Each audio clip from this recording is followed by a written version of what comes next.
nosso assunto é a crise nos hospitais mineiros. Segundo o Conselho Regional de Medicina, o rombo financeiro pode chegar a mais de R$1,5 bilhão. Já há diminuição de atendimento e fechamento de leitos em 26 instituições espalhadas por todo o estado, o que já compromete a saúde da população. Médicos e funcionários ameaçam paralisar atividades caso alguma solução não seja apresentada. Nos hospitais filantrópicos, a situação é caótica. Atrasos em repasses e defasagem da tabela do SUS impõem uma crise sem precedentes em unidades que estão com dívidas milionárias. Quais saídas podem dar solução à crise nos hospitais? Para nos ajudar em algumas respostas, nós convidamos os deputados e médicos Dr. Jean Freire, do PT, Carlos Pimenta, do PDT, Arlen Santiago, do PTB e Geraldo Pimenta, do PCdoB. O nosso convite é para que você fique com a gente nesse Assembleia Debate sobre a crise nos hospitais mineiros.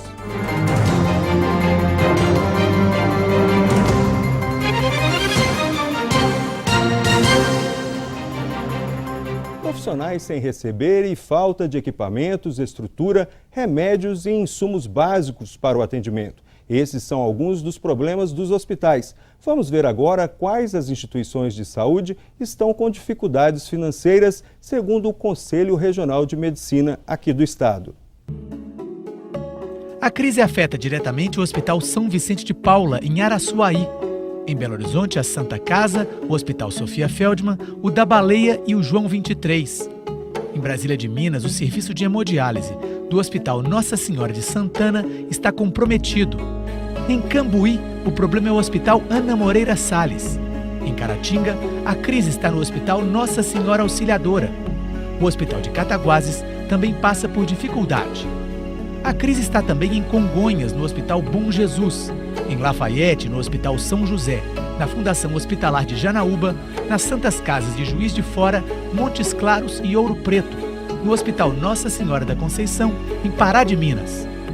A crise pode paralisar o Hospital São Judas Tadeu, em Ribeirão das Neves, o Hospital Nossa Senhora das Graças, em Sete Lagoas, a Maternidade Maria Eulália, em Silvianópolis, o Hospital São Francisco, em Três Pontas, as UPAs e o Hospital Hélio Angotti, em Uberaba. O Hospital Municipal de Uberlândia já perdeu 200 leitos, inclusive de UTIs. Em Viçosa, o atendimento está comprometido nos hospitais São João Batista e São Sebastião. Eu agradeço a participação dos deputados e a gente começa perguntando aos senhores, na avaliação dos senhores, o que foi determinante para que chegássemos a essa situação tão precária na saúde do Estado, como a gente viu agora há pouco? A falta de prioridade dos governos com a questão da saúde. Nós vemos, por exemplo, que a tabela do SUS ela se mantém engessada há dezenas de anos, levando ao fechamento de muitos leitos. Vemos também que, infelizmente, quando o problema dos hospitais ele acabou se agigantando, nós vimos que a Caixa Econômica conseguiu emprestar dinheiro para hospitais a quase 20% de juros, enquanto que para o Joesley, a juro às vezes até negativo, ou pouco mais de 2%, 4%, 5%. Então isso foi fazendo com que os hospitais não tivessem como manter uma boa administração, com falta de insumos, até a situação chegar nesse caos que estamos vendo agora. É um conjunto de fatos, é um conjunto de omissões e de falta de vontade política dos governos com a questão da saúde. Nós temos um plano, que é o SUS, no artigo 196, que fala que saúde é um direito de todos e um dever do Estado, e não define de quem é o dever. E com isso a gente está vendo, cada um fala, não é comigo, não é comigo, não é comigo, e a população sofrendo e passando inúmeras dificuldades. E o perfil também do paciente, ele mudou muito, porque antigamente se morria muito de sarampo, coqueluche, pneumonia, e isso com a vacinação, com a melhora da tecnologia, a melhora da atenção básica, a saúde foi evoluindo nesse ponto. As pessoas que viviam 50 anos de idade, de média há 50 anos atrás, hoje estão vivendo mais de 70. Aí você demanda maiores complexidades, que são os leitos de UTI, e a tabela do SUS não acompanhou. Na Santa Casa de Belo Horizonte mesmo, que fechou 400 leitos, um leito de UTI, na tabela do SUS, tipo 3, paga R$ 572 para tudo e custa R$ 1.600. Quem paga essa conta? Ninguém quer pagar a conta. Os governos municipais têm sido mais penalizados, o governo do estado, pela crise, não tem pago o que empenha, cumpre os 12%, mas não paga, e o governo federal não aporta um recurso efetivo que daria para dar uma atenção adequada. Tanto que nós, hoje no Brasil, gastamos per capita menos do que a Argentina, menos do que o Uruguai e menos do que o Paraguai. Os demais deputados concordam com essa avaliação? Olha, eu acho que o deputado Arlen ele foi preciso aí na sua interpretação. Nós estamos vivendo aí o caos do caos na saúde pública do nosso país. Chegou num ponto que está insustentável. Os pacientes estão morrendo na porta dos hospitais, os prontos-socorros abarrotados, você não vê nenhuma perspectiva, não há nenhum programa, você não consegue enxergar, ouvir ou escutar do Ministério da Saúde nenhum tipo de programa emergencial para poder atender a nossa população. Os municípios, eles gastam hoje, eles aplicam, eles investem mais do que devem obrigatoriamente, constitucionalmente aplicarem. Seria em torno de 15%. Os municípios estão gastando aí, estão aplicando 25%, 30% das suas receitas para manter o serviço básico. O que é que cabe ao município? O atendimento do posto de saúde, a consulta, é o medicamento, né, é o transporte do paciente. E o Estado e a União, eles são responsáveis, muito mais pela União, responsáveis pelo atendimento de alta e média complexidade. São os hospitais. É onde nós temos um problema mais sério que nós estamos enfrentando agora, são os problemas dos hospitais. Os hospitais estão desarticulados, descapitalizados, não, uma dívida enorme, mas muito grande, tanto da União quanto do Estado, com os nossos hospitais, principalmente os filantrópicos, né, eles não recebem pelo que eles estão produzindo e já recebem minimamente. E nem o mínimo eles estão sendo honrados os compromissos com os nossos hospitais. Né? Foi dito aqui a Santa Casa, todos os hospitais, o Conselho Regional de Medicina fez a interdição ética de 26 hospitais, são os que chegaram primeiro. Mas eu posso garantir que todos os hospitais de Minas Gerais, principalmente os filantrópicos, eles estão numa situação insustentável. Então, essa interdição poderia ser estendida a todos os hospitais de Minas Gerais. Então, o que está acontecendo? Acontecendo que os hospitais são obrigados a prestar o atendimento. Se chega lá um paciente infartado, ele tem que ser internado, tem que ir para a UTI. Se chega um paciente baleado, esfaqueado, um acidente de moto, um acidente de automóvel, a pessoa está ali com a fratura exposta, não pode deixar o paciente morrer. Então, são obrigados a acolher esse paciente. E quando chega no final do mês, para fazer o encontro de contas do que o hospital recebeu ou está recebendo e do que gastou, está gastando muito mais. Eu vim hoje em Montes Claros com o doutor Maurício, que é o diretor da Santa Casa de Montes Claros, ele falou assim: Carlos, nós estamos tendo um prejuízo de R$1 milhão por mês. R$1 milhão por mês na Santa Casa de Montes Claros, que é o único hospital, praticamente o único, que atende a urgência e emergência. Todos os partos do norte de Minas, à exceção do Hospital Universitário, são feitos na Santa Casa de Montes Claros. Então chega no final do mês, olha que vai ver a contabilidade, está faltando R$1 milhão. Como é que vai fazer? Onde é que vai tirar esse dinheiro? Então, só tem uma solução, é diminuir o atendimento. Ele me anunciou hoje que está desativando 26 leitos da Santa Casa de Montes Claros para o SUS, para tentar abater um pouco esse prejuízo e tentando ter um encontro de contas com o Estado. Ele alega que o Estado está devendo em torno de 10 milhões, que a União está devendo mais não sei quanto, né, para tentar receber esse dinheiro para atender a população. Então nós estamos vendo aí o caos, o Conselho Regional de Medicina tomando uma posição dramática, né? Ele está dizendo para o médico: olha, se você quiser continuar atendendo o pronto-socorro do seu hospital, você atende. Mas a partir deste momento, o Conselho Regional de Medicina desaconselha o atendimento. Porque se tiver algum problema, o Conselho está alertando. E vai fazer o quê? Vai deixar a população morrer na porta dos hospitais?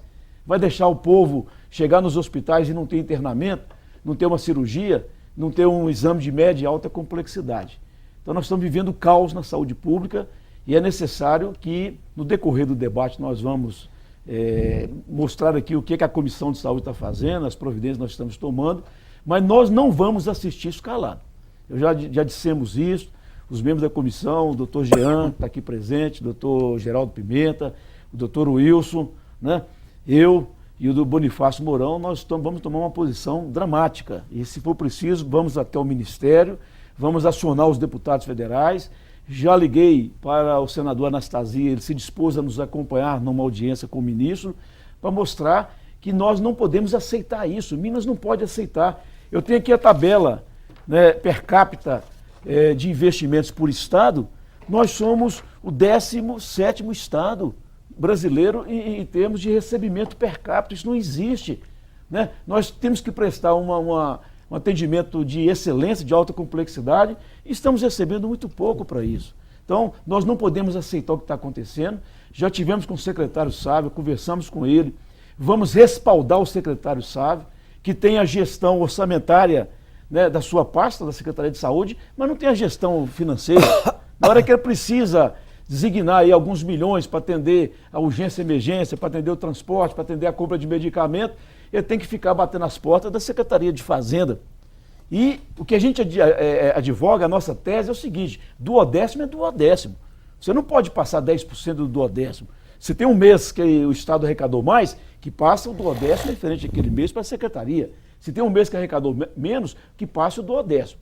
Então vai ser a posição firme da bancada, em apoio ao secretário Sávio, em apoio à saúde pública de Minas Gerais, para que a gente possa, pelo menos, dar a nossa contribuição. Como disse o deputado Carlos Pimenta, já há um alerta de risco de paralisação de atendimento. Vamos ouvir algumas falas dos profissionais. Em seguida, eu passo a palavra ao doutor Jean Freire e doutor Geraldo Pimenta. A gente tem percebido um sucateamento na condição de atendimento dos hospitais. Nossa preocupação é de que isso caminhe realmente para uma situação de insolvência e de fechamento de muitas unidades. O diretor do Hospital Municipal de Brasília de Minas, na região norte, conta que, além de atrasos nos repasses mensais, ainda aguarda pagamentos do ano passado. Hoje nós temos um déficit muito grande que tem sido coberto pelo município. Então, hoje nós estamos mais ou menos necessitando de uma receita de 1,5 milhão, recebemos 900 mil, todos os recursos, juntando estadual e federal, e o município tem assumido todo esse déficit. Em Conselheiro Lafayette, no Alto Paranaíba, equipes médicas ficaram 4 meses sem salários. O que aconteceu? Muitos médicos não concordam em ter que esperar. Tivemos movimentos de médico querendo sair por falta de pagamento. O que a gente percebe é que o município tem pagado muito mais do que é a obrigação dele. Doutor Jean Freire e também doutor Geraldo Pimenta, há uma solução a curto prazo? Como é que vocês veem que seria possível reverter essa situação? Bem, Alexandre, a curto prazo é difícil, né? Algo que, como já disse aqui os colegas anteriormente, não é questão de um governo, né? Governo A, governo B, é algo histórico, né? Desde a criação do SUS, e aqui a gente tem que destacar a importância desse sistema de saúde, né? Que teve ousadia de oferecer saúde, e a ideia é que ofereça saúde de qualidade para todos, independente da sua classe de renda, sua classe financeira. Não houve um empoderamento do sistema, né? Então o SUS vai além dessas questões. É bom frisar o seguinte, concordo aqui com o disse o companheiro Carlos, quando coloca ali 29 hospitais, eu acho que eles foram bem modestos, né? Não são 29 hospitais, né? É a questão da saúde no estado, em todo o país, e são muito mais hospitais. Aqui do Vale de Jequitinhonha, por exemplo, relatou o de Araçuaí, que está passando por grande dificuldade. Não é só o de Araçuaí, o de Pedra Azul, de Medina, Itaubim, Padre Paraíso, Almenara, tantos outros hospitais que passam nesse momento de dificuldade, e muitos até dificuldades bem históricas, né? É difícil quando você se propõe a fazer saúde e que não tem um financiamento maior e outras fontes, né? Mas é bom também frisar, e a gente tem que saber dizer isso, que aqui concordando com a fala do Arlen Santiago, que houve a evolução da saúde, né? A saúde primária, os atendimentos em PSF, nos postos de saúde, nas policlínicas, as pessoas sabem que historicamente estão tendo mais esse atendimento. Por um outro lado, os hospitais fazem atendimento que não caberia a eles, né? Tem hospitais que é para emergência e atende saúde primária também. Mas não é esse o motivo somente. E também não vamos aqui dizer e não podemos falar que é só financeiro, quer dizer, arranjando o recurso estaria fácil. Se simplesmente fosse a questão do recurso, nós poderíamos dizer que talvez em um não longo, mas um curto, um médio prazo poderia estar resolvido, por exemplo, no acerto de contas aí, poderia ajudar muito com a União, visto aí que várias cidades passariam a receber bem mais do que recebe. Mas não é só essa questão, né? Se passa por, eu costumo dizer o seguinte, a questão de gestão, por exemplo, né? Da gestão do próprio hospital, da questão do município. Olha, nós temos hoje os municípios que devem ao Estado. Tem vários municípios que devem ao Estado, o CEMIG, o Copasa, sempre nos procuram para intermediar essas negociações. O Estado deve à União, e não podemos fugir disso, é verdade. Só que a União deve aos estados muito mais, e os estados também aos municípios, né? No caso aqui em Minas Gerais, aos municípios. Então nessa balança de devedores e credores, quem mais paga, quem mais pena é o município, porque é ali na ponta que as coisas acontecem. Eu costumo dizer, por exemplo, o alto índice de exames que são solicitados por nós médicos, e que o alto índice que vem para normal.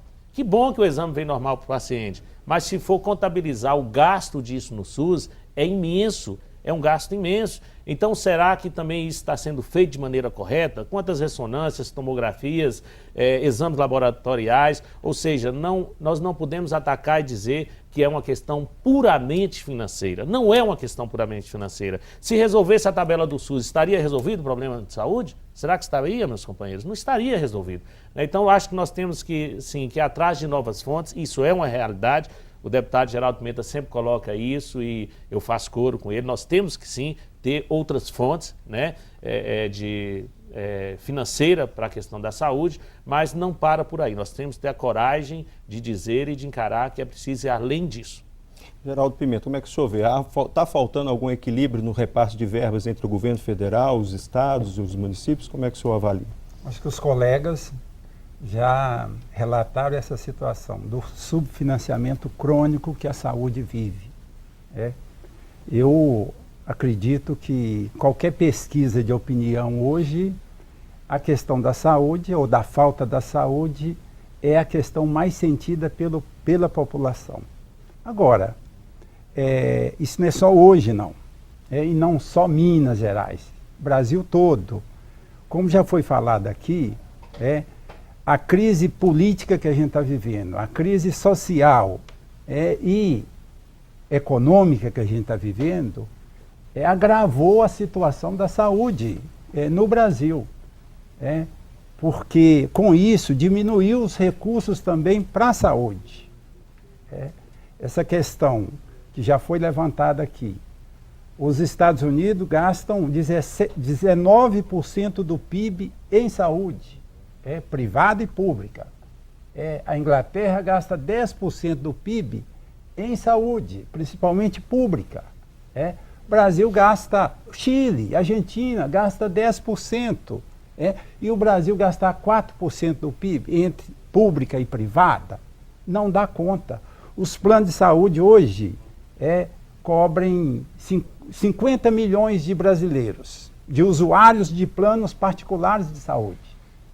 Enquanto o SUS, com o mesmo recurso, tem que oferecer saúde pública, gratuita, universal, de qualidade para 150 milhões de brasileiros.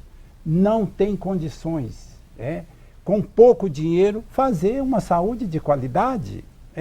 Se você compara, se o particular não está oferecendo uma saúde decente para a gente, como que a mesma quantidade de recursos vai oferecer saúde para 150 milhões de brasileiros? Então, a curto prazo, medidas de eficiência, de melhorar a gestão, de investir mais na prevenção, na promoção da saúde, com práticas saudáveis de vida, são medidas importantes, de valorizar o trabalhador, de otimizar os recursos, mas a médio e longo prazo, sem dúvida, é mais dinheiro da União principalmente, em saúde. Chegar aí a 10% das receitas em saúde, para melhorar realmente, de fato, a saúde. Minas está aí num acerto de contas com a União, e tem um crédito.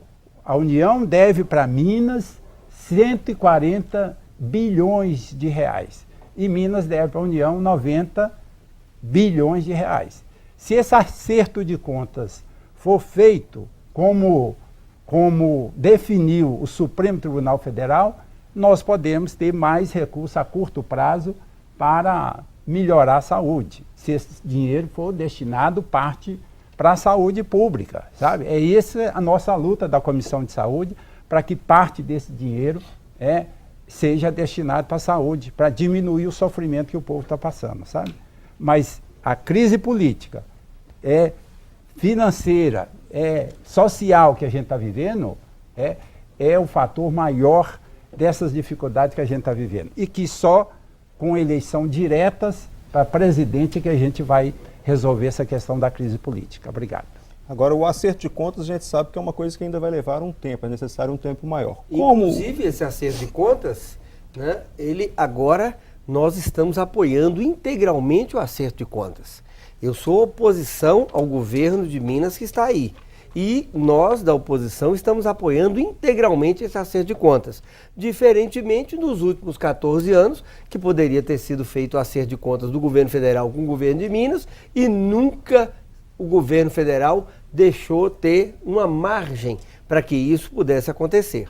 E em Minas nós estamos aí com uma situação que tem tido alguns bons interlocutores. Nós temos aí a questão da Associação Médica através do Lincoln, que inclusive está disputando agora a presidência da Associação Médica Brasileira, e eu acho que se ele for o presidente, ele vai aumentar o tom com o governo federal para que as coisas sejam feitas. O Fábio Guerra no CRM fazendo um grande trabalho, e nós conseguimos agora ter um mineiro na Secretaria da Assistência à Saúde, que nós já tivemos um anteriormente, mas não resolveu o problema, e nós conseguimos aí, através do Francisco, que sabe bem a situação dos hospitais, o credenciamento de mais de 240 milhões de reais que estavam sendo negados, quer dizer, não se abria um credenciamento de novos serviços. Eu estive a semana passada no Hospital de Alfenas, onde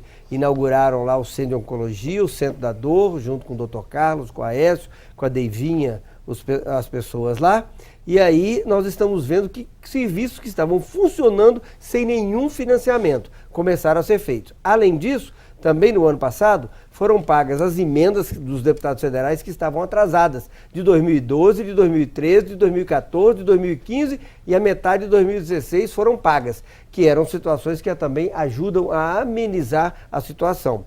E hoje nós temos aí na presidência da Federação dos Hospitais, a doutora Kátia Rocha, que tem feito um grande trabalho mostrando a real situação.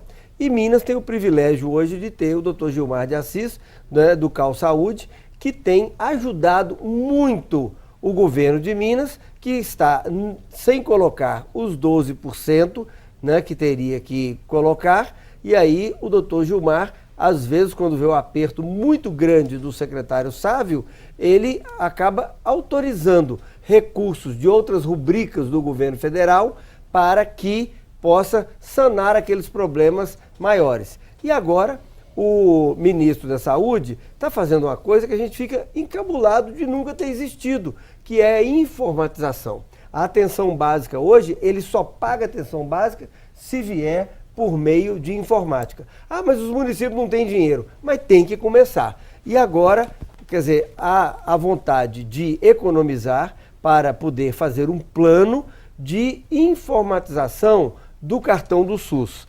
E aí vai diminuir muito isso que acontece, que o Jean falou aqui, que é o seguinte: o sujeito fez um exame de sangue.